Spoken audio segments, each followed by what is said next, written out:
لله من أول الدنيا إلى فنائها ومن الآخرة إلى بقائها. الحمد لله الأول بلا أول كان قبله والآخر بلا آخر يقول بعده. الحمد لله الذي جعلنا من المتمسكين بولاية علي بن أبي طالب.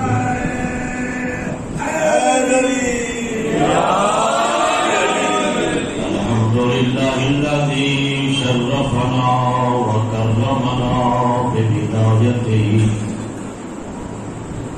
وجعل إكمال الدين وإتمام النعمة ولم يجعلنا من الجاهدين والمكذبين والمنكرين. الصلاة والسلام على سيدنا ومولانا حبيب قلوبنا وطبيب نفوسنا وشفيع ذنوبنا حبيب إله العالمين أبي القاسم المصطفى محمد.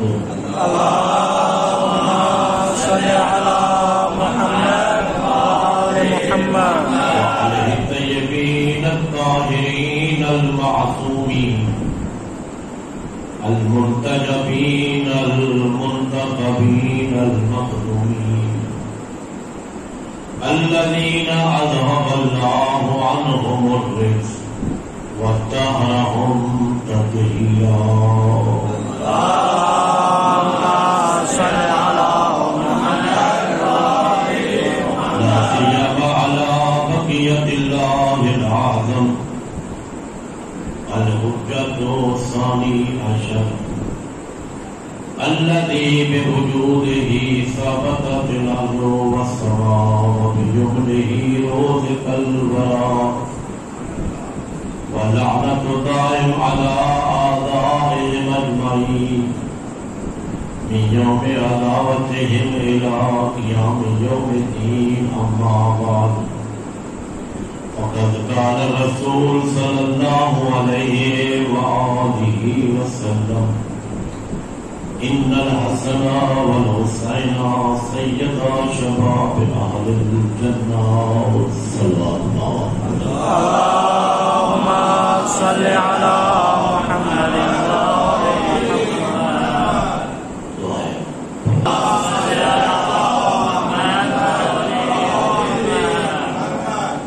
بزرگان میرے واجب الاحترام سامعین صاحب عزت و تقویٰ عزاداران مظلوم کربلا، خدا کا ہم گنہگاروں پر بہت بڑا احسان ہے.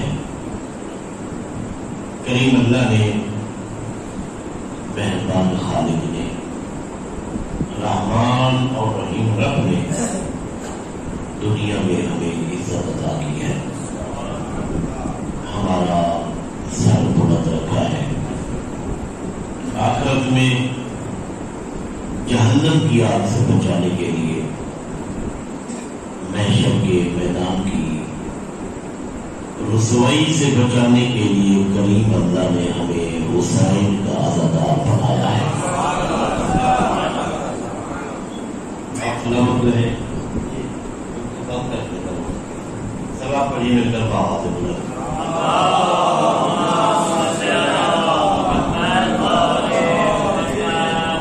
اس سے تھوڑا بہتر سوال پڑھیے بابا سے بلند. اللهم صل على محمد وآل محمد. یہ بزرگ کو جہاں بیٹھے ہیں، جواب تھوڑا سا اگر آگے آ جائے یہ نامت کریں.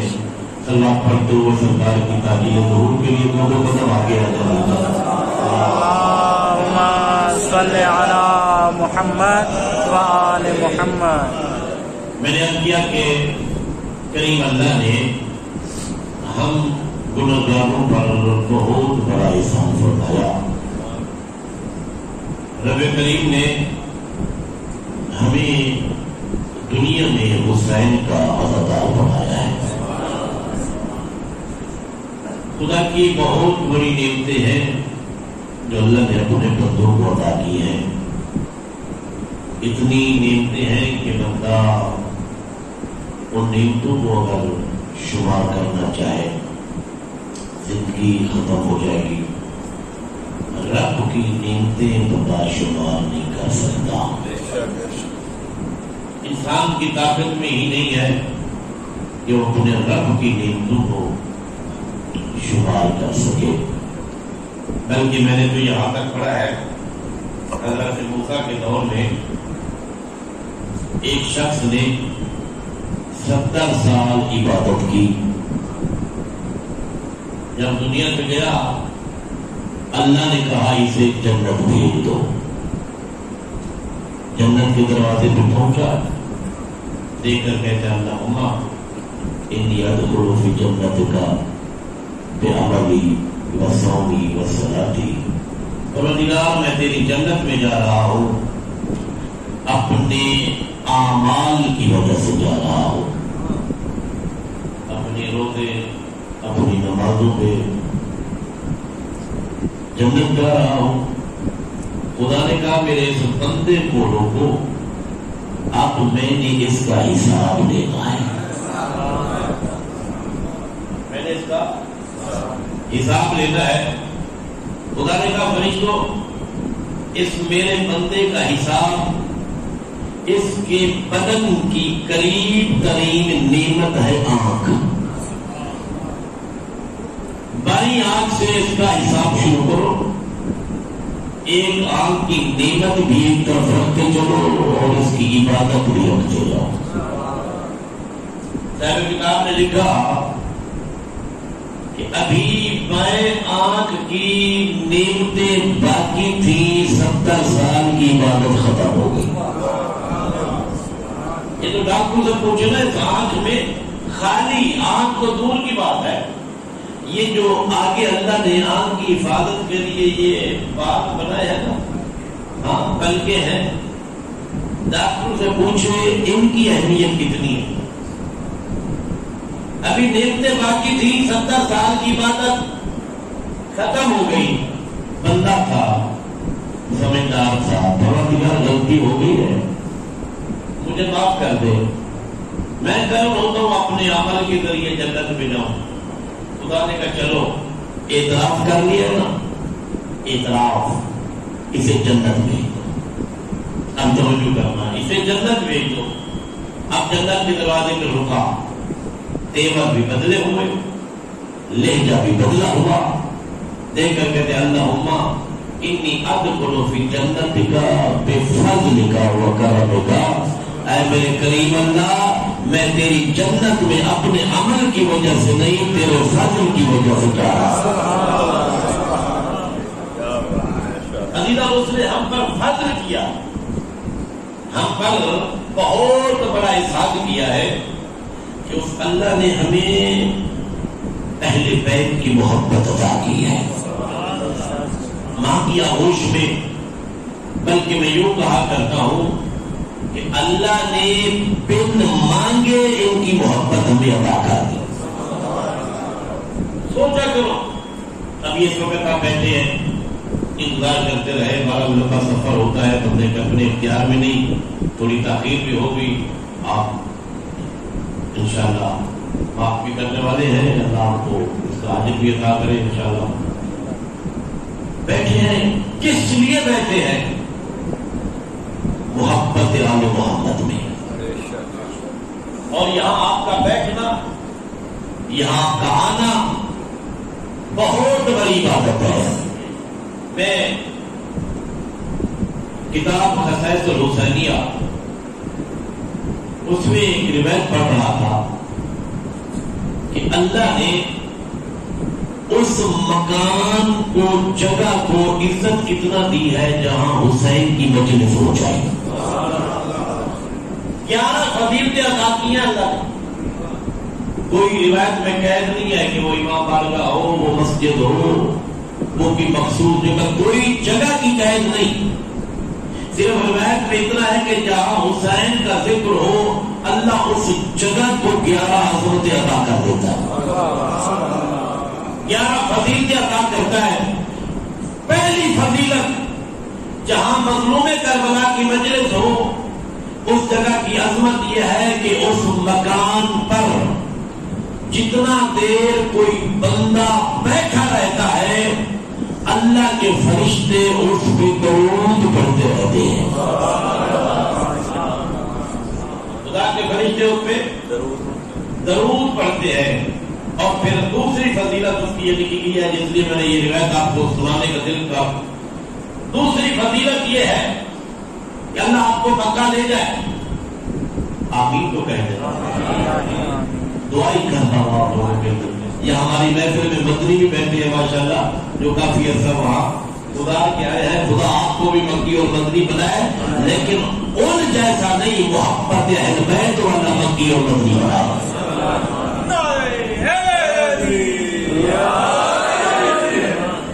اللہ آپ کو لے جائے، دنیا جاتی ہے، پیسہ خرچ کرتی ہے، کیوں جائے اللہ کے گھر کا طواف کرے، خدا کے گھر کا طواف کرے۔ اب آئے جملہ اس جگہ کی عظمت کا جہاں حسین کی مجلس ہے، انہم مطاف الکعبہ، دنیا پیسے خرچ کر کے سفر کر کے جاتی ہے اللہ کے گھر کا طواف کرے، اور جہاں حسین کی مجلس ہوتی ہے کعبہ اس جگہ کا طواف کرتا ہے۔ اللہ نے یہ عزت دار کی ہے، بڑا لطف ہے اس کریم رب تعالی عزیزو۔ محرم گزرا، ماہ سفر آیا، اللہ نے ہمیں یہ اس عزت سے نوازا ہے۔ دنیا اپنے کاموں میں مشغول ہے، لیکن یہ عاشقان اہل بیت ہے جو اپنا سارا کام چھوڑ کر، اپنی زندگی کی تمام مصروفیت چھوڑ کر صف ادا پہ بیٹھ جاتے ہیں اور حسین کی عزاداری میں مصروف رہتے ہیں۔ یہ بہت بڑی عبادت ہے، بہت بڑی عبادت ہے جو اللہ نے ہمیں عطا کی ہے۔ آج بھی کربلا دنیا کے لیے مرکز ہدایت ہے۔ آج بھی پوچھو ان سے، جیسے محرم آتا ہے نا، پورا سال جن بدبختوں کو یزید یاد نہیں ہوتا، ادھر محرم کا چاند نظر آتا ہے، ادھر انہیں یزید یاد آ جاتا ہے۔ یہ یزید کی محبت نہیں، یہ حسین کی دشمنی ہے، حسین کی دشمنی ہے۔ لیکن میرے عزیزوں، میرے بزرگوں، جوانوں، حالات بدلتے رہتے ہیں، کوئی بڑی بات نہیں ہے، کوئی مشکل نہیں ہے۔ ہاں، یہ چھوٹی موٹی مشکلیں آ جائیں، ان سے کبھی ذکر حسین نہ رکا ہے، نہ کبھی جلوس رضا رکے ہیں، اور نہ کبھی ماتمی گھروں میں بیٹھے ہیں۔ لیکن ایک بات دشمن کو بھی یاد رکھ لینی چاہیے، تاریخ کا مطالعہ کر لینا چاہیے۔ جب بھی تاریخ میں عزاداری مظلوم کربلا پر رکاوٹیں ڈالنے کی کوشش کی گئی، جہاں ایک جگہ پہ عزاداری ہوتی تھی، ان کی رکاوٹوں سے ہزاروں مقام پہ عزاداری شروع ہو گئی۔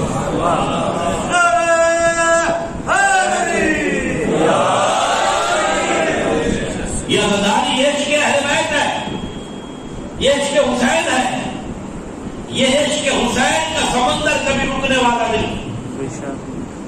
دنیا کی کوئی ایسی طاقت ابھی تک پیدا ہی نہیں ہوئی جو حسین کی عزاداری کو روک سکے، جو مظلوم کربلا کے ذکر کو روک سکے۔ اس لیے کہ اس میں عزاداروں کا کمال نہیں ہے، اس میں بیٹھنے والوں کا کمال نہیں ہے، اس میں پڑھنے والوں کا کمال نہیں ہے۔ شاید کوئی پڑھنے والا مغرور ہو جائے، متکبر ہو جائے کہ میں بہت بڑا خطیب بن گیا ہوں اور میری وجہ سے عزاداری نہیں، تو شکر کر کہ اللہ نے تمہیں حسین کے منبر پہ بیٹھنے کے اہل بنا دیا۔ تیرا کمال نہیں ہے، یہ ذکر کا کمال ہے کہ تمہیں اللہ نے اتنی عزت عطا کی ہے۔ اور شاید کوئی عزادار یہ سمجھے، شاید یہ کوئی عزاداری پہ خرچ کرنے والا سمجھے کہ میں نے عزاداری پہ اتنا خرچ کر دیا اور میرا بڑا احسان ہے۔ نہیں، اللہ نے تجھے پیسہ دے کر تجھے موقع دیا کہ حسین کا ذکر کرا. اگر تجھے نہ دیتا یہ خدا کسی اور کو عطا کرتا. یہ تو خدا کی طرف سے امانت ہے. شکر کر کے اللہ نے تجھے مال دے کر پیسہ دے کر تجھے موقع دیا کہ حسین کا ذکر کرا. یہ پیسہ کسی اور کے پاس بھی آ سکتا تھا. نہیں، اداداری ہماری محتاج نہیں، اداداری کرنے والوں کی محتاج نہیں، ذکر حسین سننے والوں کا محتاج نہیں ہے. ایک بات یاد رکھنا، قیامت تک علی کی بیٹی نے یزید کے دربار میں اعلان کیا، کہا یا یزید کے تو قید وسعصیت واللہ لا تمر ذکرنا. اے یزید جتنا مکر کر سکتا ہے کر لو، جتنا چلاکیاں کر سکتا ہے کر لے، جتنا ظلم کر سکتا ہے کر لے. آج علی کی بیٹی تیرے دربار میں اعلان کر رہی ہے کہ قیامت تک تو کبھی ہمارا نام مٹا ہی نہیں سکتا.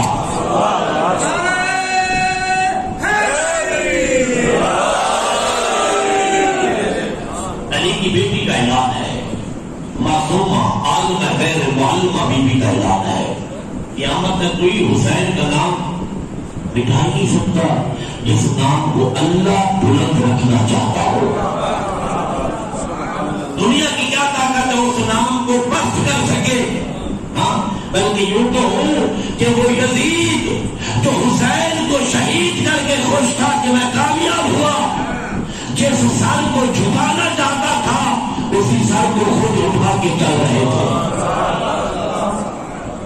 حسین بلند ہے اور جنہوں نے حسین کو مانا ہے وہ بھی بلند ہے.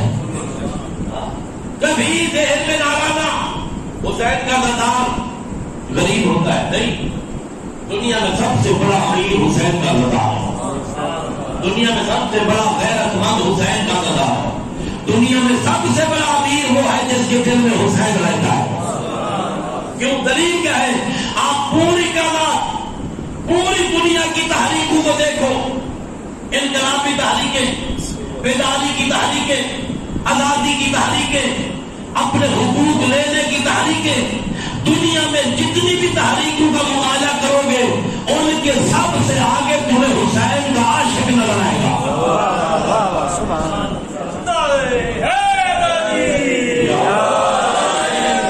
اس لیے کہ آزادی کا جذبہ، بیداری کا جذبہ حسین نے دیا. تمہیں سب سے آگے حسین کا عاشق نظر آئے گا. سب سے آگے آپ شام میں چلے جائے، بحرین میں چلے جائے، یمن میں چلے جائے، ہاں، جہاں بھی تمہیں آزادی کی اور بیداری کی تحریک نظر آئے گی، سب سے آگے تمہیں حسین کا عاشق نظر آئے گا. اس لیے کہ حسین نے دنیا کو بیدار کر دیا، کربلا نے دنیا کو بیدار کر دیا. آج جاؤ شام، جو یزید اپنی حکومت میں تکبر کرتا تھا اور کربلا میں نواز رسول کو شہید کیا، آج اس ملعون کی قبر نہیں ملتی. 1400 سال کے بعد بھی حسین کی قبر دنیا کے لیے ہدایت کا برکت ہے. سبحان اللہ، سبحان اللہ.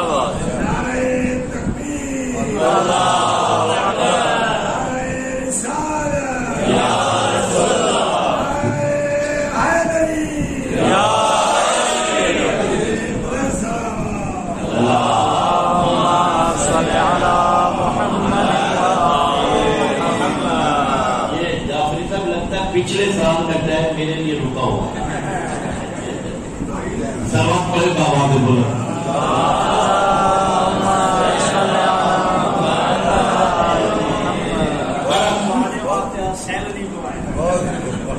نہیں.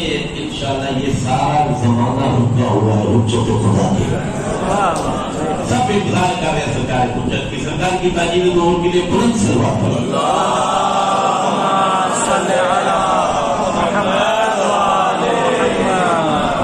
دنیا میں تمہیں سب سے اول پہ حسین کا عاشق نظر آئے گا. یہ فریادیں کٹ جاتی ہیں، یہ آپ کی بات نہیں ہے. خدا کی قسم دنیا ہمیں موت سے ڈراتی ہے. ہم تو حسین کی محبت میں آنے والی موت خود ڈھونڈ رہے ہیں. کہ وہ موت ہے کہاں جسے ہمیں تلاش ہے. ہم موت چاہتے ہیں. حسین کی راہ میں مرنا یہی تو سعادت ہے، حسین کی راہ میں جینا یہی تو سعادت ہے۔ یہ ذکر کا بھی رکا نہیں ہے، ابھی اربعین آ رہا ہے، چہلم مظلوم کربلا کا آ رہا ہے۔ ہاں کون روک سکتا ہے؟ لوگوں نے اس وقت بھی کربلا کی زیارت کی ہے جہاں بیٹے قربان کرنے پڑتے تھے، جہاں ہاتھ کٹانے پڑتے تھے، اس وقت زیارت کربلا نہیں رکی۔ آج کون روک سکتا ہے؟ آج کوئی مقابلہ نہیں ہے اللہ کے گھر کا اور کربلا کا، کوئی مقایسہ اور کوئی مقابلہ نہیں ہے، لیکن اللہ نے حسین کو عزت اتنا دی ہے نا، خدا نے حسین کو عزت اتنا دی ہے کہ خدا کے گھر کا زہر لاکھوں میں ہوتا ہے، حسین کے گھر کا زہر کروڑوں میں ہوتا ہے۔ اللہ نے عزت دی ہے۔ اور پھر بڑا فرق ہے، جو کربلا ہو کر آئے ہو نا، بڑا فرق ہے اپنے آپ کو دیکھ کر آئے ہو اور جو حاجی ہو کر آئے ہو دیکھ کر آئے ہو۔ مکہ میں رہنے والوں کا مزاج، کربلا میں رہنے والوں کا مزاج بہت بڑا فرق ہے۔ مکہ میں رہنے والوں کا مزاج یہ ہے کہ جو کچھ حاجی لے کر آیا ہے وہ لوٹ لیا جائے، اور کربلا والوں کا مزاج یہ ہے کہ جو کچھ ہے وہ زہر حسین پہ لٹا دیا جائے۔ سبحان اللہ۔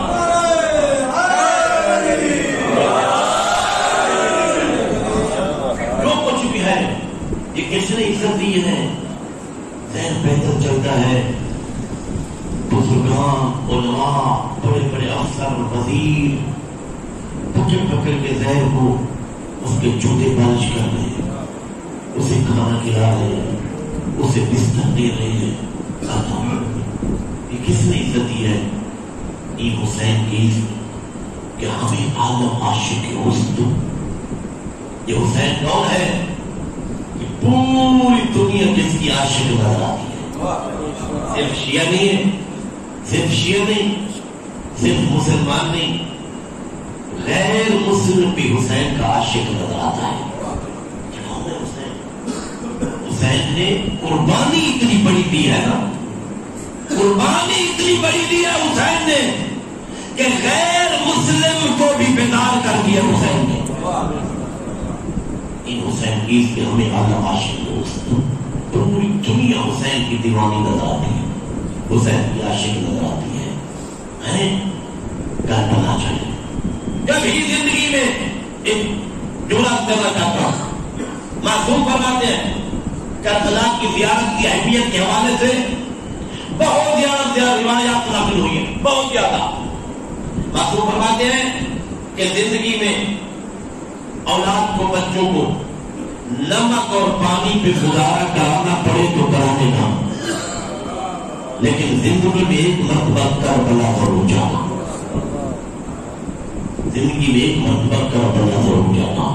ایت اللہ بہجت رحمۃ اللہ علیہ، خدا ان کے درجات بلند فرمائے، وہ فرمایا کرتے تھے جوانوں کو جب محرم کا چاند نظر آتا تھا تو قبلہ جوانوں کو کہتے تھے کہ تم کالے کپڑے پہن کر گلی میں، بازاروں میں، کوچوں میں، سڑکوں میں جاؤ گے، چوک پہ جاؤ گے، گزروں کے مجلس میں جاتے ہوئے تم سے اہل سنت بھائی پوچھ لیں گے، کوئی تمہارا کلاسی، کوئی تمہارا دوست تم سے سوال کرے گا کہ تم کالے کپڑے پہن کر کہاں جا رہا ہے؟ جواب میں مت کہنا کہ میں مجلس میں جا رہا ہوں، اگر تم سے کوئی پوچھے انہیں بتانا میں جنت جا رہا ہوں، انہیں کہنا میں جنت جا رہا ہوں۔ اللہ اکبر۔ اور پھر قبلہ فرماتے تھے دنیا میں اگر کوئی بندہ چاہتا ہے جنت دیکھے ایک مرتبہ کربلا ضرور جائے، زندگی میں ایک مرتبہ کربلا کا سفر ضرور کرنا زندگی میں۔ پر موضوع یہ نہیں تھا، روایت سناتا چلو۔ زہر امام حسین کا مقام کیا ہے؟ روز قیامت علامہ مجدسی رحمۃ اللہ علیہ نے بہار میں ایک روایت نقل کیا ہے، خداوند متعال فرمائے گا عین زوال الحسین، حسین کے زہر کہاں ہے؟ محشر کا میدان ہو، سارے انبیاء ہو، اولیاء ہو، سید الانبیاء بھی ہو، سیدۃ الزہرا بھی ہو، خدا کہے گا کہ حسین کے زہر کہاں ہے؟ قبر حسین کے زہر کہاں ہے؟ بہت زیادہ تعداد محشر کے میدان میں ایک طرف اکٹھی ہو جائے گی، نحن زوال حسین، پروردگار ہم حسین کے زیر ہیں۔ خدا فرمائے گا میرے حبیب آج میں اللہ چاہتا ہوں محشر کے میدان میں تیرے حسین کی قبر کے زیر کو اجر عطا کرو۔ اجر کم سے کم اجر جو اللہ رب العزت عطا کرے گا زیر حسین کو، میں چاہتا ہوں تیرے حسین کے قبر کے زیر کو اجر عطا کروں۔ پروردگار آج کیا دینا چاہتا ہے سنو گے؟ قبر حسین کے زیر کو اللہ جو اجر عطا کرے گا، خدا فرمائے گا اذهب الى الجنہ وَخُذْ مِنَ الْمُذْنِبِينَ۔ روایت میں یہ ہے کہ سابقین مذنبین، خدا کہے گا اے زیر حسین تو خود بھی جنت میں چلا جا، محشر کے میدان میں نگاہ دوڑا، جسے تو پسند کرتا ہے 70 گناہگار بھی شفاعت کر کے ساتھ جنت میں لے جا۔ یہ مقام زیر حسین ہے، مقام زیر حسین۔ اللہ نے حسین کی وجہ سے زیر حسین کو عزت قابل ہے۔ یہ زیر پیدل چلتا ہے، بہت بڑی عبادت ہے۔ کربلا کی طرف چلنا بہت بڑی عبادت ہے۔ کربلا کی طرف جانا، عزاداری پہ خرچ کرنا، ذکر حسین پہ خرچ کرنا، یہ بھی معمولی عبادت نہیں ہے۔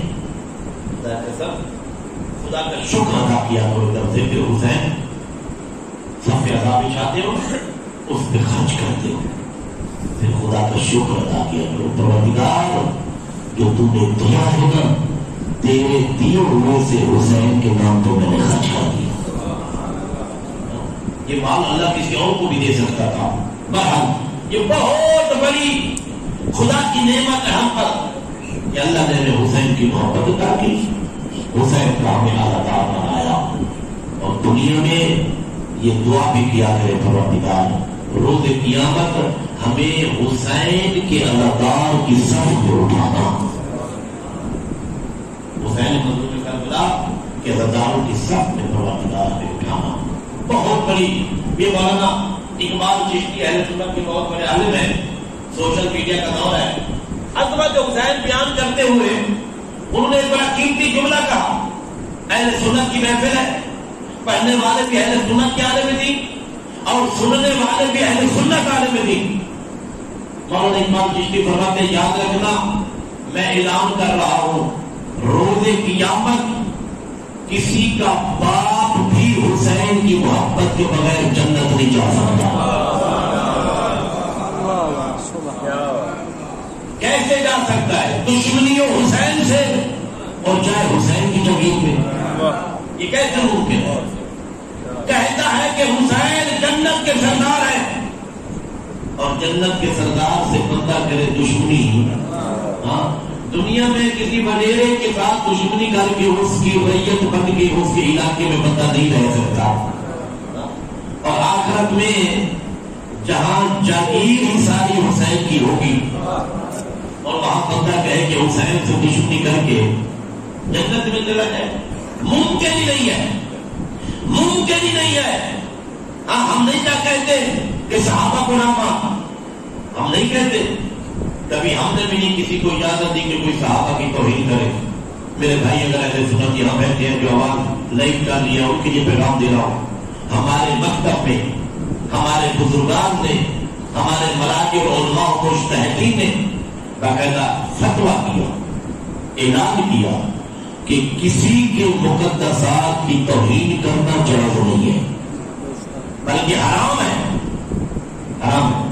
اور اہل سلطانی نے تو باقاعدہ ایک بیان جاری کیا کہ اہل سنت ہمارے صرف بھائی نہیں، ہماری جان ہے، ہماری جان ہے۔ بے شک صحابہ سے لے دی، لیکن بات یاد رکھنا بے شک صحابہ سے فرق بھی یہی ہے نا کہ ہم نے اہل بیت سے دین لیا اور ہمارے بھائیوں نے صحابہ کرام سے دین لیا۔ ایک جملہ کرنا چاہتا ہوں، ہم نے اہل بیت سے دین لیا اور ہمارے بھائیوں نے صحابہ کرام سے دین لیا۔ ہم بھی صحابہ کرام کے دروازے پہ آتے، اگر نبی کے بعد ہمیں کوئی دکھا دے اہل بیت میں سے کسی ایک نے بھی دین کا مسئلہ کسی صحابی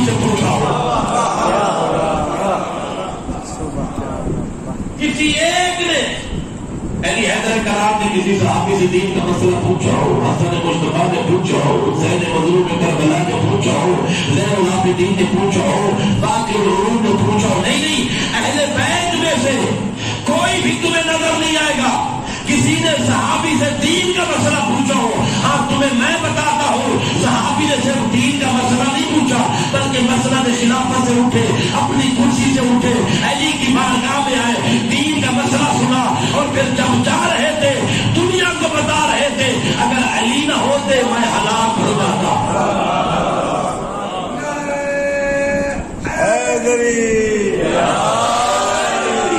اگر علی نہ ہوتے میں ہلاک ہو جاتا۔ یاد ہی تو پھر مجھے کہنے کی اجازت ہے نا کہ ہم نے دین ہلاک ہونے والوں سے نہیں دیا، ہلاکت سے بچانے والوں سے دیا، ہلاکت سے بچانے والوں سے۔ صحابہ کو مان، احترام ہے صحابہ کا، بہت بڑا رتبہ ہے صحابہ کا، اللہ نے بڑا رتبہ بنایا صحابہ کا، لیکن یاد رکھنا کبھی بھی کسی صحابی کو علی کے مقابلے میں نہ لے آنا۔ بہت بڑا رتبہ ہے صحابہ کا، لیکن کسی صحابی کو اہل بیت کے مقابلے میں نہ لے آنا، کبھی بھی کسی صحابی کو علی کے مقابلے میں نہ لے آنا۔ ہمارے بھائی کی کتاب میں روایت موجود ہے، ہماری کسی کتاب میں روایت میں نے نہیں دیکھی، کیا صحابی کا رجوع صحابی ستاروں کی مانند ہے؟ ہمارے بھائی کی کتب میں یہ روایت موجود ہے، صحابی ستاروں کی مانند ہے۔ مان لیتے ہیں پیغمبر نے یہ فرمایا صحابی ستاروں کی مانند ہے، پھر تمہیں یہ بھی ماننا پڑے گا علی میں اور صحابہ میں فرق کتنا ہے۔ جو ستاروں کی مانند ہو وہ صحابی ہوتا ہے، اور جس کے گھر میں ستارے اترتے ہیں اسے علی کہتے ہیں۔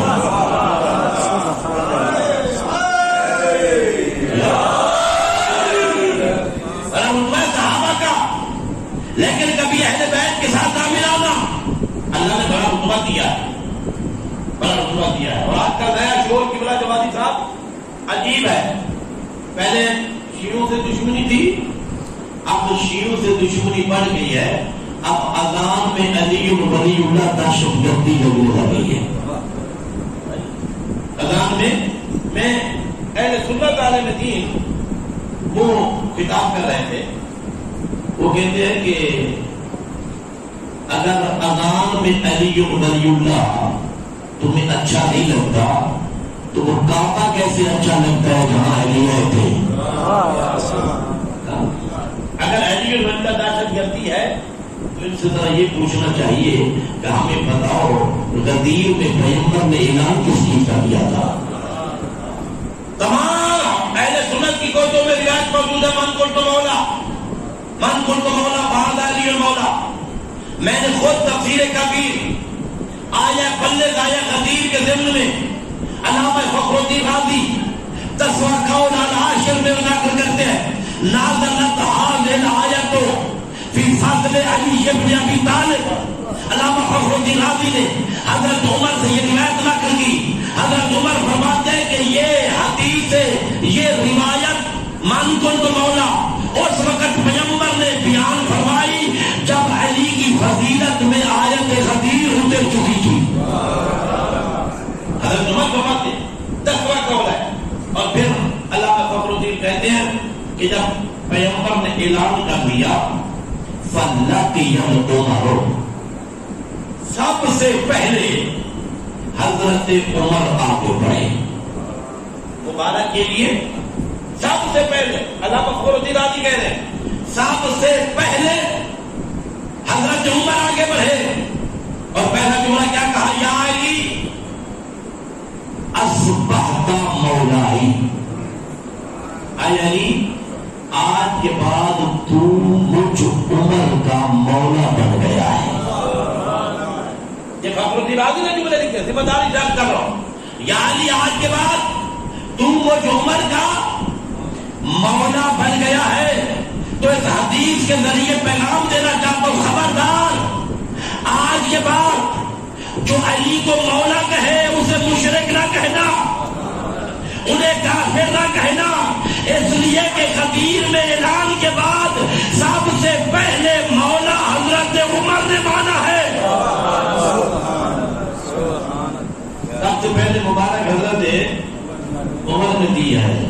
اگر شرک کا فتویٰ لگائے گا تو پہلے حضرت عمر کی طرف جائے گا.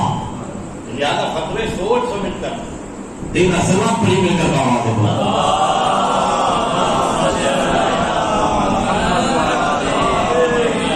اللہ نے اہل بیت کا بڑا رتبہ بلند بنایا تھی. دشمن کوشش کر رہا ہے آج بھی اہل بیت کی عظمت کو کم کرنے کے لیے، اہل بیت کی شان کو گھٹانے کے لیے قرآن مجید کی آیات کا ترجمہ غلط کر رہا ہے تاکہ اہل بیت کی عظمت کو کم کیا جائے. واقعات میں نے ایک جلسے میں ہزاروں کا اجتماع تھا اور اس میں بہت سارے اہل سنت کے حضرات بھی بیٹھے تھے اور 2 MPA بھی بیٹھے تھے. وہاں میں نے مجلس میں جملہ کہا. میں نے کہا سنو، جب مجلس سے فارغ ہو کر جاؤ، جتنے بھی میرے بھائی اہل سنت بیٹھے اور یہاں جو میرے بھائی اہل سنت موجود ہیں یا جو میری آواز سن رہے ہیں، ان سے گزارش کر رہا ہوں کہ مجلس کے بعد اپنے اپنے مسجد کے خطیب کی طرف چلے جانا، اپنے مسجد کے مولانا کی طرف چلے جانا. انہیں کہنا مولانا پورا سال ہمیں میلاد بھی سناتے ہو، ہمیں نعتیں بھی سناتے ہو، ہمیں نماز کے احکام بھی بتاتے ہو، ہمیں احکام شریعہ بھی بتاتے ہو. مولانا کبھی سال میں مہربانی کر ہمیں ایک مرتبہ کم از کم خطیر بھی سنا اور مباحلہ بھی سنا دے. کم از کم سال میں ایک مرتبہ نہیں سنائے گا، نہ تمہیں خطیر سنائے گا اور نہ تمہیں مباحلہ سنائے گا. اس سے پوچھنا مولانا وجہ کیا ہے؟ میلاد سناتے ہو، نعتیں سناتے ہو، ہر چیز بتاتے ہو، نہ آیا غدیر پڑھتے ہو، نہ آیا مباحلہ پڑھتے ہو، اس کی وجہ کیا ہے؟ وہ کہے گا علیحدہ مجمع میں نہ پوچھ، آج تمہیں بتاتا ہوں وجہ کیا ہے. جب تو اکیلا بیٹھے گا وہ تمہیں یہی کہے گا اگر آیا غدیر پڑھوں تو علی کی ولایت سنانا پڑے گی، اگر مباحلہ پڑھوں تو پھر 5 درجہ جانا پڑے گا.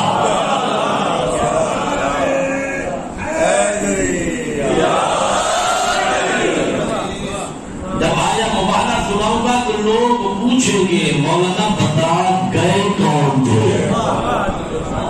گئے تو ایک کا پھر نام بتانا پڑے گا. اگر آیا غدیر سناؤ تو لوگ پوچھیں گے جس کی ولایت کا اعلان ہوا وہ تھا کون؟ نہیں سنائے گا، بڑا چلاک ہے یہ. نہیں، قرآن کی آیت نہیں سنائے گا تمہیں، اور اگر سنا بھی تو معنی بدل دے گا. ہاں، معنی بدل دے گا تاکہ اہل بیت کی عظمت کو چھپا سکے. لیکن عزیزو، اللہ آپ کو پھر مدینے لے جائے، میری دعا ہے اللہ تمہیں مدنی بنائے. وہاں پر بھی جہاں یہ بہتر گئے تھے نا، مباحلہ ہوا تھا نہیں، وہاں مسجد مباحلہ تھی، لیکن دشمنوں نے اس کا نام بدل دیا. مباحلہ کی بجائے مسجد اجابہ رکھ دی تاکہ مسلمانوں کو پتہ ہی نہ چلے کہ مباحلہ ہے کیا. یہاں کون آئے تھے؟ مسجد اجابہ. میں خود بھی لکھا تھا مسجد اجابہ. میں نے وہاں کے متوے سے پوچھا سرکار یہ جو مسجد مباحلہ ہے اجابہ کیوں رکھ دیا؟ کہا اچھا ان سے پھر اہل بیت کے متعلق پوچھو نا. فوراً جواب دیتے ہیں کہ اللہ والا مجھے پتہ ہی نہیں ہے. ہم بھی یہ کہتے ہیں کہ تمہیں پتہ ہوتا تو دشمنی نہ کرتے. ہاں، مسجد اجابہ کیوں رکھا مسجد مباحلہ کی جگہ؟ جب کوئی جواب نہ تھا نا تو میں نے کہا چلو کوئی بات نہیں ہے، یہ نام بھی خوبصورت ہے، یہ نام بھی خوبصورت ہے. اجابہ کا مطلب کیا ہے؟ دعاؤں کی قبولیت کی جگہ. میں نے کہ تو نے مسجد پہ بورڈ لگا کر مسجد کا نام مسجد اجابہ لکھ کر دنیا کو یہ تو بتایا ہے نا جہاں بجتن آئے وہاں کوئی دعا رد نہیں ہوتی، وہاں کوئی دعا رد نہیں ہوتی. چھپائے گا اہل بیت کے فضائل، تمہیں غدیر نہیں سنائے گا، تمہیں مباحلہ نہیں سنائے گا. اگر مباحلہ سنائے گا تو بتانا پڑے گا گئے کون تھے، ہاں اعلان کیا ہوا تھا، مباحلے کی وجہ کیا تھی، اور پھر بتانا پڑے گا کہ اگر قرآن میں کسی سچوں کا تذکرہ ہوا ہے تو وہ یہ بچپن ہے. بتانا پڑے گا کیونکہ پیغمبر نے روکا نہیں ہے. میں نے کسی کتاب میں نہیں پڑھا کہ پیغمبر نے کسی کو مباحلے میں جانے سے روکا ہو. تو نہیں جا سکتا، تو نہیں جا سکتا، تو نہیں جا سکتا. نہیں، پیغمبر نے کہیں کسی کو روکا نہیں ہے. شاید ہو سکتا ہے تیار بھی بہت سارے ہوں، کافی لوگ تیار ہوں، پیغمبر نے روکا بھی نہیں، ہو سکتا ہے تیار بھی بہت سارے ہوں، لیکن پیغمبر نے اعلان کیا کہ بے شک سارا مدینہ آ جائے، آج بچ کے آئے گا وہی جس نے کبھی جھوٹ نہ بولا ہوگا۔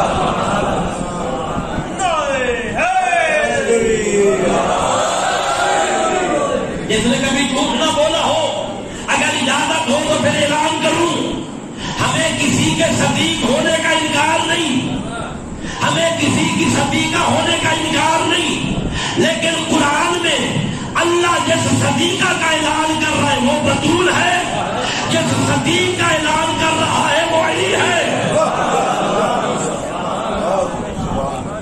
جو صدیق گیا وہ علی تھا، جو صدیقہ گئی وہ بطول تھی۔ ہونا کیا تھا؟ سچوں نے کرنی تھی جھوٹوں پہ لعنت، یہی ہونا تھا، سچوں نے کرنی تھی جھوٹوں پہ لعنت۔ یا رسول اللہ، آپ اکیلے چلے جاتے، آپ کو دشمن بھی صادق کہتے ہیں، مشرک بھی صادق کہتے ہیں، یا رسول اللہ آپ اکیلے چلے جاتے، ان کو لے جانے کی ضرورت کیا تھی؟ آپ اکیلے بھی عیسائیوں پہ بھاری تھے، آپ اکیلے چلے جاتے، اتنی بڑے سچے تھے کہ اکیلے آپ عیسائیوں پہ جھوٹوں پہ لعنت کر دیتے، قیامت تک ان کی نسل میں بچتی۔ یا رسول اللہ، حسنین کا بچپنا ہے، ان کو کیوں لے گئے؟ زہرا کو کیوں لے گئے؟ علی کو کیوں لے گئے؟ آپ اتنی بڑے سچے ہیں کہ عیسائیوں کے لیے کافی ہے۔ عجب نہیں سید الانبیاء جواب دے، تمہیں نہیں پتا کہ آج سچوں نے لعنت کر دیا جھوٹوں پر، سچوں نے لعنت کر دیا جھوٹوں پر، میں ان کو ساتھ لے کر قیامت تک آنے والے مسلمانوں کو یہ بتا رہا ہوں، جو مجھ محمد کے مقابلے میں آئے گا وہ بھی جھوٹا، جو علی کے مقابلے میں آئے گا وہ بھی جھوٹا، جو زہرا کے مقابلے میں آئے گا وہ بھی جھوٹا ہوگا، جو ان کے مقابلے میں آئے گا وہ جھوٹا ہوگا۔ اور پھر یا رسول اللہ، حسن اور حسین تو ہے بچے، اٹھا کے لے جانے کی ضرورت کیا ہے؟ ماں بھی ساتھ ہے، باپ بھی ساتھ ہے، بطول ساتھ ہے، حسین کو اٹھا لیتی۔ عجب نہیں جواب آتا کہ حسین کو اگر ماں اٹھا لیتی تو دنیا کہتی کہ ماں کی محبت تھی، اپنے بچے کو اکیلا چھوڑ کے کیسے جاتی؟ ماں کی محبت ہی لے کر چلی گئی، یہ حسین کی عزت اور عظمت نہ ہوتی، میں حسین کو اٹھا کر مباہلے میں لے جا کر اور بطول کے ہاتھوں پہ نہ دے کر قیامت تک اعلان کر رہا ہوں، آج میرا حسین علی و بطول کا بیٹا بن کے نہیں، مجھ رسول کا مددگار بن کے جا رہا ہے۔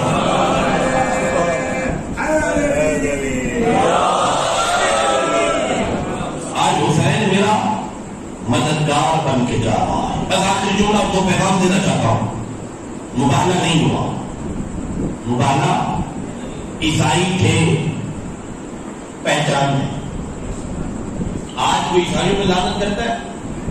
کوئی بھی نہیں کرتا، عیسائیوں پہ لعنت کوئی بھی نہیں کرتا۔ ہاں، اگر مبالغے میں ان پہ لعنت ہو جاتی پھر قیامت تک ہر کوئی کرتا۔ آج عیسائیوں پہ لعنت نہیں ہو رہی، کیوں؟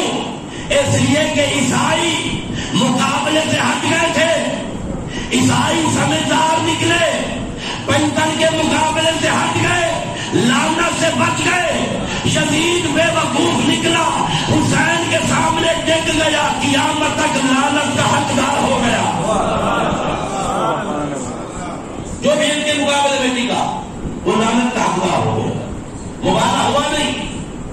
پیغمبر سے کسی نے پوچھا، یا رسول اللہ، عیسائی نے مبالغہ نہیں کیا، توجہ کرتے ہیں جملے پر، حضور فرماتے بندہ لو تباہد لا موسم قراتہ و خنازیر، خدا کی قسم آج اگر عیسائی ہمارے سامنے مبالغہ کرتے یا خنزیر بن جاتے یا بندروں کی شکل میں بدل جاتے۔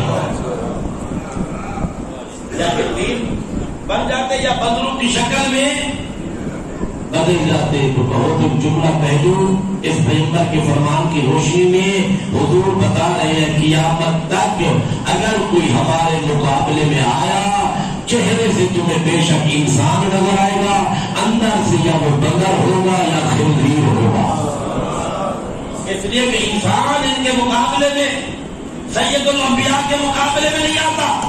بات عزیزو اللہ نے ہمیں ان ہستیوں کی محبت عطا کی ہے اللہ نے ہمیں بہتر کی محبت عطا کی اللہ نے ہمیں علی جیسا امام عطا کیا بڑے خوش قسمت ہیں.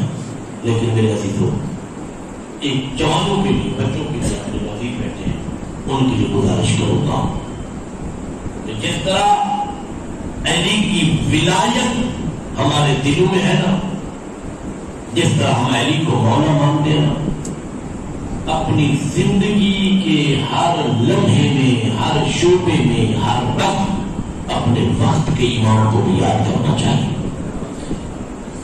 اس وقت جس حجت دوران کی ریت ہے نا اپنے آپ کو تیار کریں حضرت حجت کا سپاہی بنائے سرباز امام زمانہ بنے.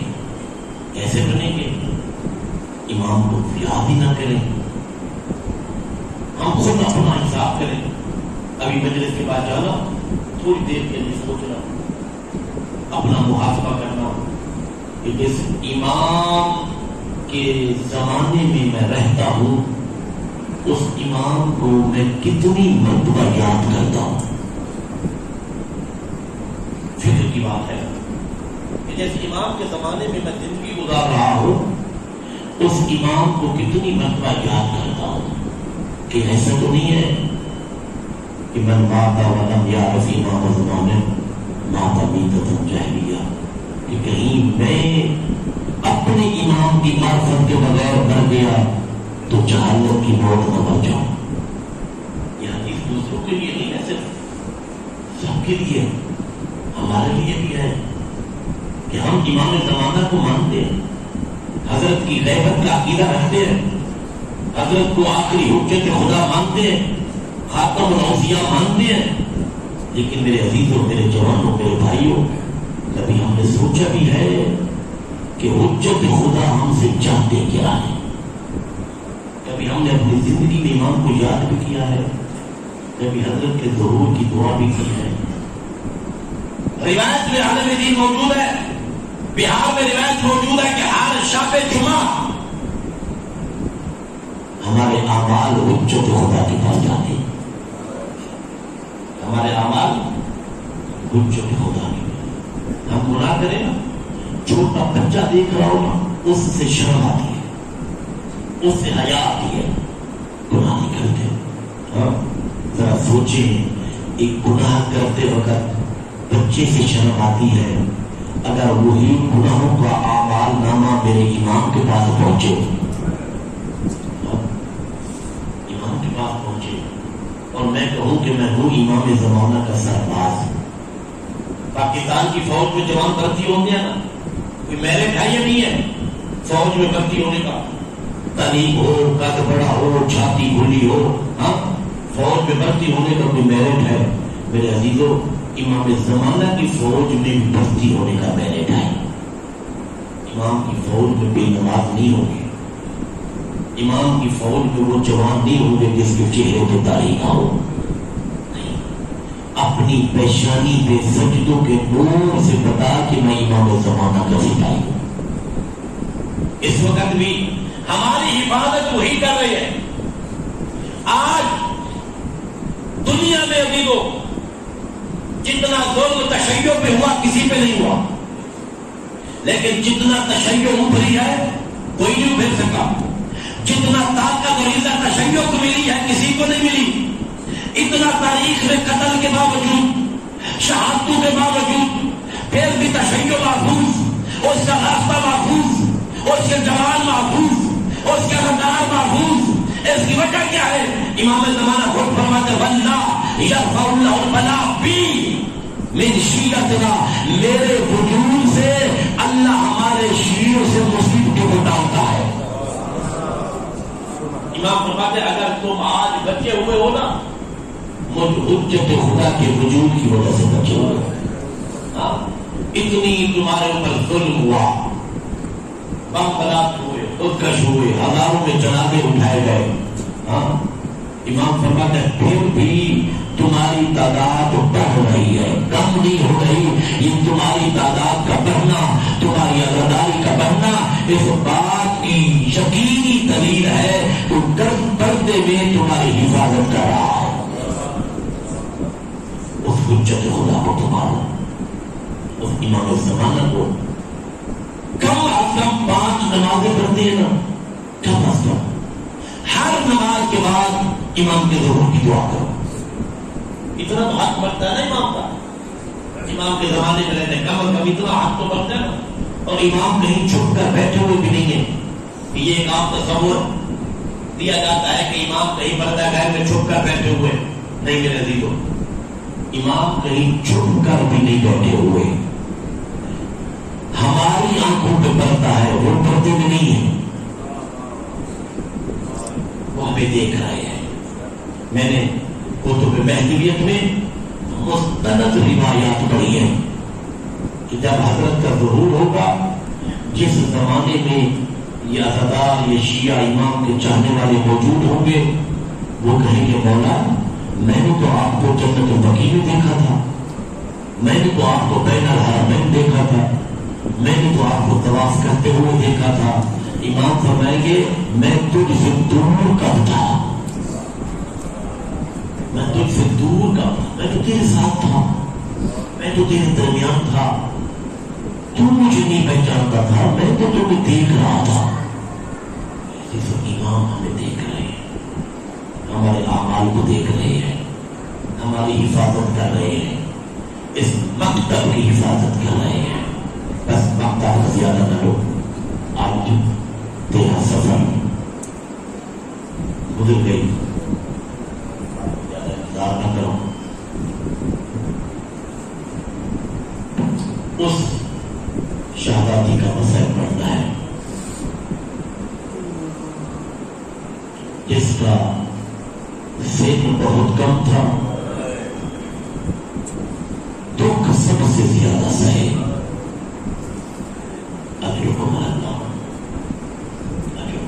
پورا سال پرسہ دیتے ہیں نا جناب سیدہ کو حسین مطلوب کربلا کا.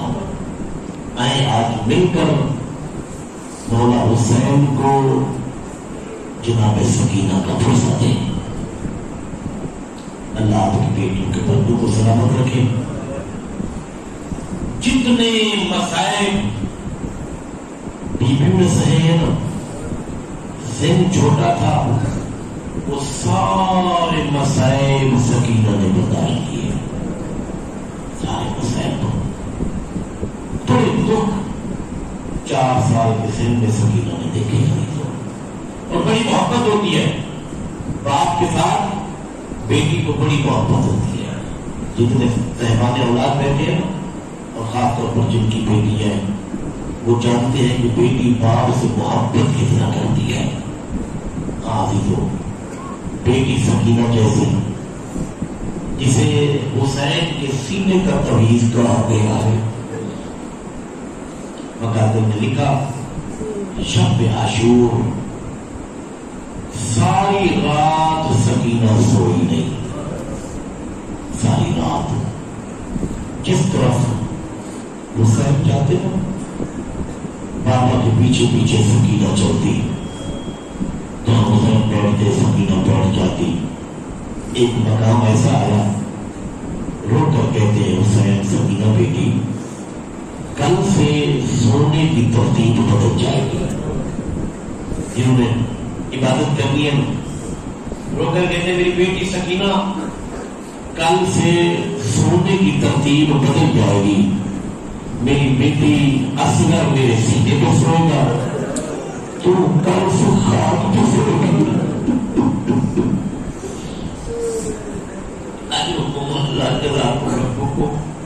کل سے اصغر میرے سینے پہ سوئے گا، میری بیٹی کل سے تو خاک پہ سوئے گی. اب یہ اگلا جملہ میں نے مکتب میں نہیں دیکھا، لیکن علماء سے سنا ہے امام نے کہا بیٹی سکینہ کل کے بعد جہاں سجاد کہے چپ کر کے سو جانا. ابھی کو مانا جہاں سجاد کہے کل سے چپ کر کے سو جانا. اگر وہ جناب رباب کا کل طریقہ یہی تھا اصغر اور سکینہ قربان جو جناب رباب کے اوپر تھا. اصغر کو کربلا میں سلا دیا, سکینہ کو شام کے زندان میں سلا دیا. اور جب چل رہی تھی نا کربلا سے زیادہ ہو حسین کی لاش کو دھوپ پہ دیکھا.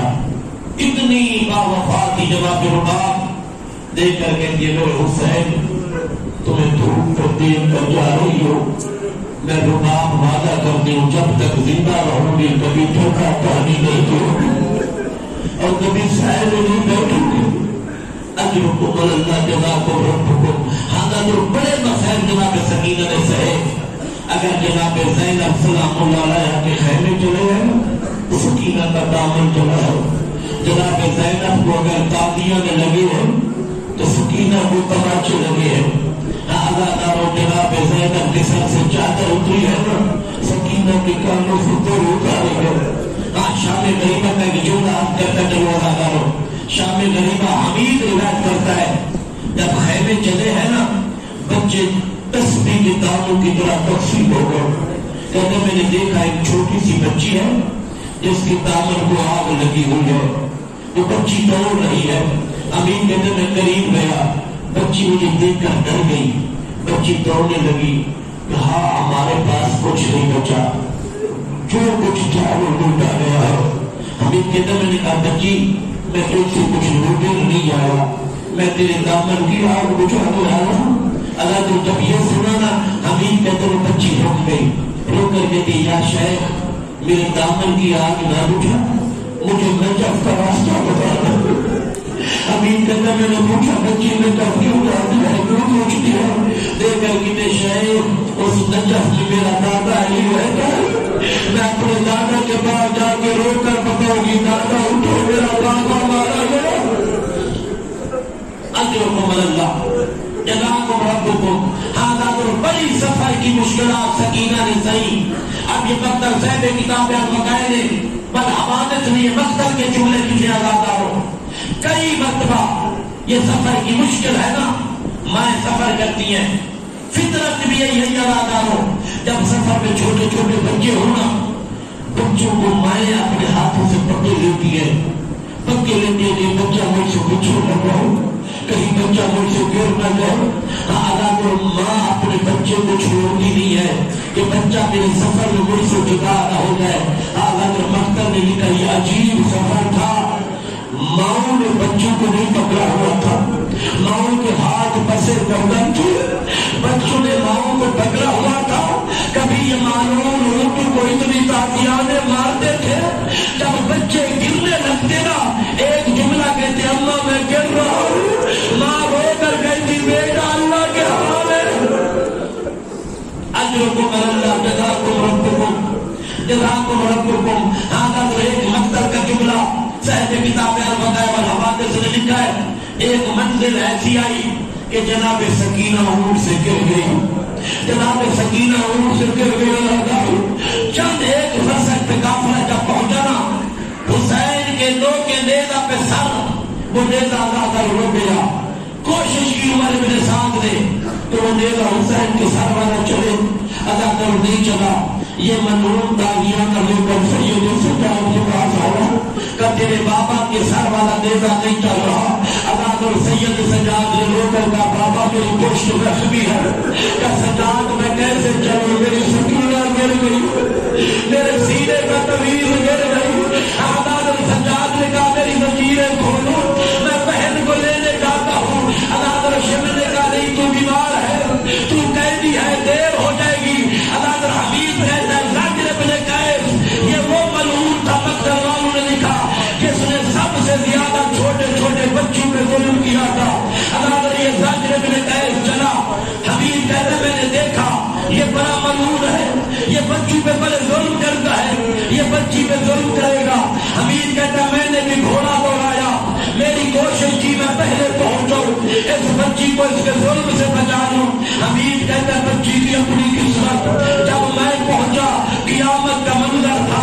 بچی خاک پہ گری ہوئی تھی, اس کے ہاتھ میں تازیانہ تھا, رو کر کہہ رہی تھی میں خود نہیں گری, تم نے اونٹوں کو پھنسایا, میں گر گئی. اجرکم اللہ جزاکم ربکم. حمید کہتا ہے میں قریب پہنچا, میں نے کہا ظالم تیری اپنی کوئی چھوٹی اولاد نہیں ہے, وہ 4 سال کی بچی ہے. حمید کہتا ہے جب بچی نے دیکھا یہ مجھے بچانے کے لیے آیا ہے, میرے قریب آ گئی, رو کر کہتی ہے چچا مجھے اس کے ظلم سے بچا لے, میں تیری جنت کی ضامن بن جاؤں. حضرت حمید نے کہا میں نے بچی کو ظلم سے بچایا. میں نے کہا بچیا میرے ساتھ گھوڑے پہ بیٹھ جاؤ, تمہیں قافلے کے پاس لے جاؤں. حضرت میرے ساتھ کہتا ہے کھڑی تھی, جیسے میں نے کہا گھوڑے پہ بیٹھ جا, چند قدم پیچھے ہو گئی. لے کر کے چچا مجھے پہچان, میں بطول کی بیٹی, تم گھوڑے پہ بیٹھ جا, تم گھوڑے پہ چلو, میں تمہارے پیچھے پیچھے چلتی آؤں. حضرت حمید کہتے ہم گھوڑے پہ بیٹھ گئے, وہ بچی گھوڑے کے پیچھے چلتی ہے. کہتا جب قافلے کے قریب پہنچے, حمید کہتا میں دیکھ رہا تھا, میں نے سمجھا یہ بچی بیمار سجاد بھائی کے پاس جائے گی. حمید کہتا میں نے دیکھا بیمار سے بہن آگے چلی گئی. میں نے کہا ہو سکتا ہے یہ بچی ماں کے پاس جائے گی. کہتا ماں کے اونٹ سے بھی آگے گزر گئی. پھر میں نے کہا سوچا یہ بچی پھوپھی کے پاس جائے گی. کہتا یہ پھوپھی سے بھی آگے گزر گئی. اب بچی چل رہی تھی. حمید کہتا میں نے سوچا یہ بچی اپنے بابا کے سر کے پاس جائے گی. کہتے بابا کے سر کے نیزے سے بھی گزر گئی. کہتے بچی اس گھوڑے کے قریب آ کے کھڑی ہو گئی جس گھوڑے میں عباس کا سر تھا. رو کر کہتی ہے چچا عباس دیکھو شیلے مجھے کام لانے والے. اجرکم اللہ جزاکم ربکم. بس اللہ جو مقطع کی رہتے سن لو. بڑے مسائل دیکھے جناب سکینہ نے, آ گئی شام, بڑی مشکل منزل ہے شام. اللہ 3 مرتبہ سید سجاد کہتے تھے الشام الشام الشام. کسی نے پوچھا ہو سکتا امام 3 مقام فریاد کرتے تھے, بازار شام, دربار شام, زندان شام. اللہ وہ منہال سوال کرتے نا, منہال سوال کرتے. امام رو کر کے تھے منہال 2 چیزوں نے مجھے ضعیف کر دیا. یہ مقطع کا جملہ سن کے پوچھا کر لینا مولا منہال 2 چیزوں نے مجھے ضعیف کر دیا. مولا کون سی 2 چیزیں؟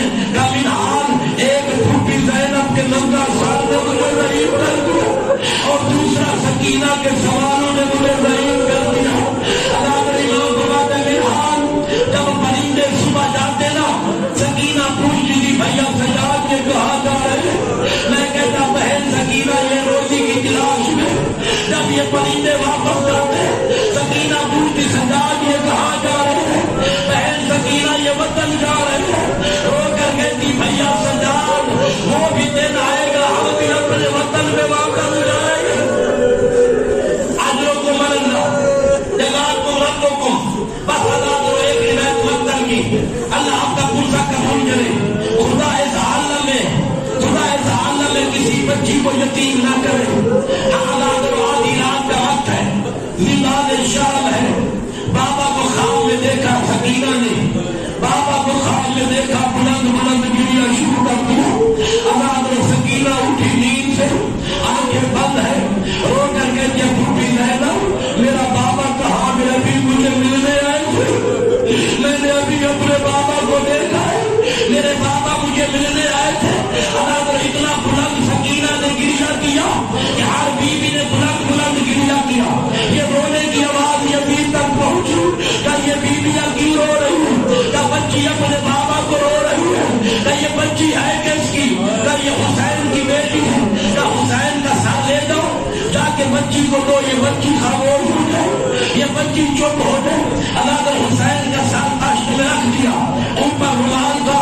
اللہ سے لے کر زندان میں آیا. کا سجاد یہ سکینہ کے بابا کا سر ہے, ابھی تک آنکھ جس نے پرسہ نہیں کیا وہ مقتل کی میں پڑھ رہا ہوں. اللہ کا سجاد یہ تیرے بابا کا سر ہے, اپنی بہن کو دو, یہ رونا خاموش ہو جائے گی. اللہ سکینہ کی خاموش ہوئی, اپنے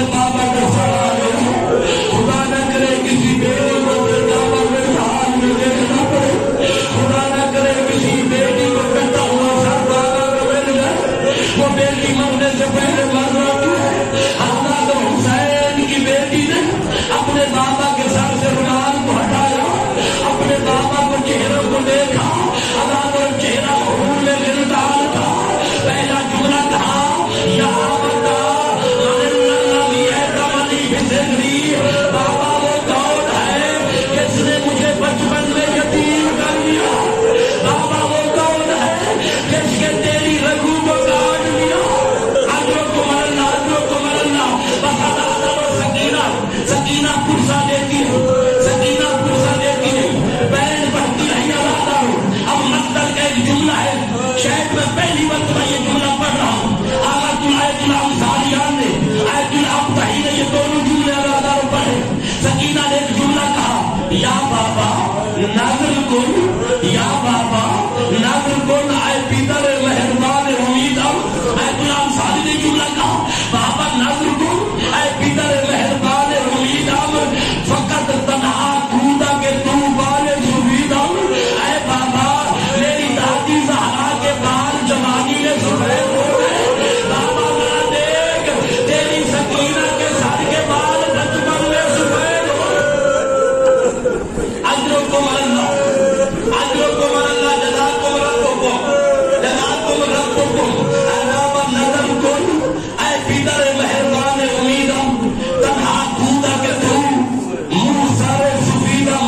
اے بابا تیری بیٹی سکینہ کے سر کے بال سفید ہو گئے. آپ دوسرا جملہ سنو گے. پھر سکینہ نے ایک اور بیان کیا کہ بابا نظر کن الی دختر امیدم, بابا نظر کن الی دختر امیدم کہ تنہا کودا کے تو درد خمیدے. اے بابا ذرا دیکھ تیری ماں زہرا کی جوانی میں کمر جھک گئی, تیری سکینہ کی بچپن میں کمر جھک گئی. بابا اتنا ظالم نے تازیانے مارے کہ سکینہ کی کمر خمیدہ ہو گئی. اجروں کو اللہ بس حضرت اور سکینہ بہن کر رہی ہے, بابا کی لاش پہ مرثیہ پڑھ رہی ہے. روتے روتے سکینہ نے اپنے لبوں کو بابا کے ہونٹوں پہ رکھ دیا, بابا کے لبوں پہ رکھ دیا. حضرت تھوڑی دیر گزری, سید سجاد نے دیکھا سکینہ خاموش ہو گئی, سکینہ کی گفتگو ختم ہو گئی. حضرت قریب آئے, نبض پہ ہاتھ رکھا, رو کر کہتے عمر باپ کو سنبھالو, انا للہ و انا الیہ راجعون. میری سکینہ دنیا سے چلی گئی. حضرت میدان شام میں کوہرام برپا ہو گیا. کسی بھائی کو یہ وقت نہ دکھائے کہ بہن بھی دنیا سے چلی جائے, بھائی کے بعد کفن لیا ہو, بھائی کے پاس روشن دینے کا انتظام بھی نہ ہو. حالات کو نہیں معلوم زندان میں سجاد نے کیسے روشن دیا ہوگا. حالات میں ایک مرتبہ رسالہ نے کہا سجاد اگر بدن سے کپڑا نہ اتر سکے تو کیا روشن ہو جائے گا؟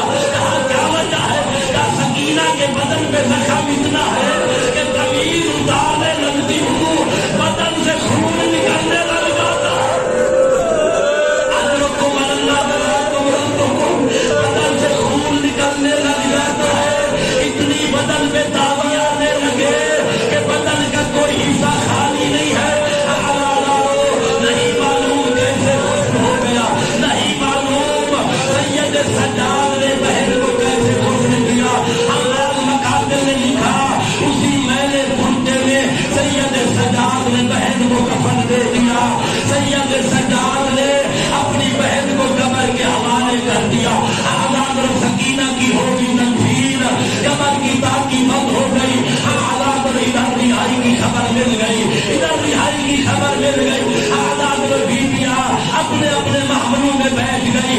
ایک مرتبہ سید سجاد نے دیکھا ماں باپ نظر نہیں آتی. پھوپھی زینب محمل میں میری ماں باپ نہیں ہے. آزاد اور بیویاں ایک مرتبہ اتری. سید سجاد چلے خرابہ شام کی طرف. آزاد اور قیامت کا منظر تھا.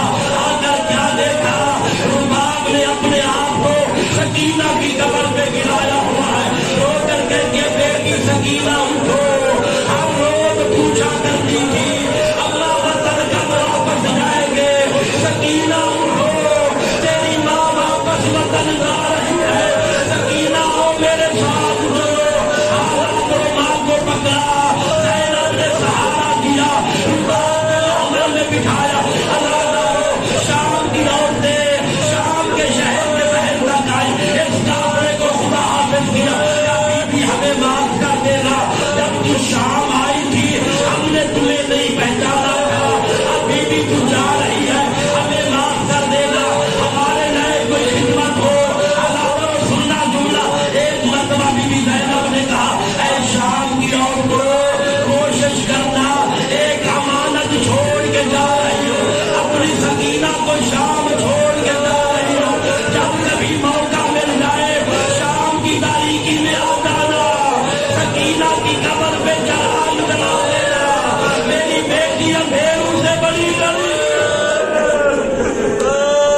الله على القوم الظالمين وسيعلم الذين ظلموا أي منقلب ينقلبون وآخر دعوانا أن الحمد لله رب العالمين.